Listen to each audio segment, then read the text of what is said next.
মাল খাতে আসলাম, এই ঈদের পরে মাল না খালি তো আর মাথায় কাজ করে না।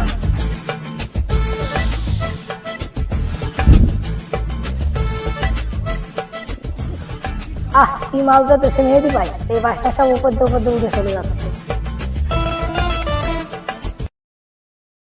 উপরে উঠছে যাতে এই বাসাটা না শিখতে রে, মালের যে কড়া মাল।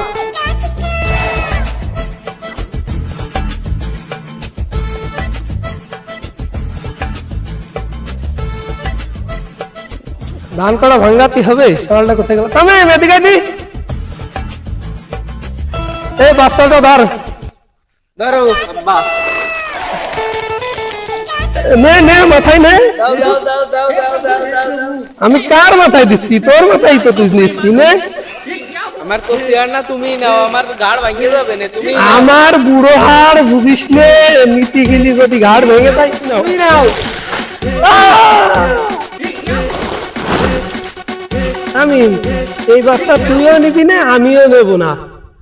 আব্বা, তা এই বস্তা তুমিও নেবা না, আমিও নেবো না, তাই নেবে কিনা? বস্তা কি জেনে নেবে নাই? বস্তা তুইও নিবি না, আমিও নেবো না। বস্তা নেবে হলো আমার সোনার টুকরো ছেলে, বড় ছেলে। আমার সোনার টুকরো ছেলে কোন রে ভাইজি? কি রে, আমার মনে হয় ডাক পড়লো, নিশ্চয় করে কাজে বেঁধে গেছে। কি হয়েছে আব্বা? আমার সোনার টুকরো ছেলে আইসো, এই বস্তাটা নিতে হবে। ওই এত কোনো ব্যাপারই না।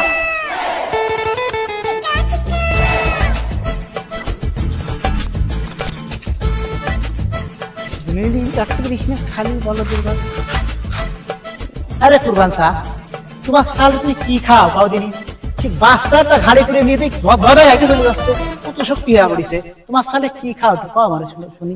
আরে বাপু, ওরে কি খাবো, তোমরাও যা খাও আমার সালও তাই খাই, কিন্তু ও বাইরের থেকে একটু ঘুরে আসে, তারপরে এক গিলাস দুধ খাই দিই, আর ও সেই পাহাড় বাইরে যায়। সে কি পাহাড় হয়ে যায়।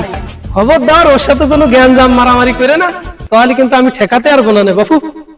সত্যি কাছো পুরি আমার না সাল রে রস মার আইছে দাও। তোমার মাসে মাসে কম ফিলিং না কি তুমি তাই খাওয়াই, তাও তো তোমার শরীরে বল আসে না, তাই না?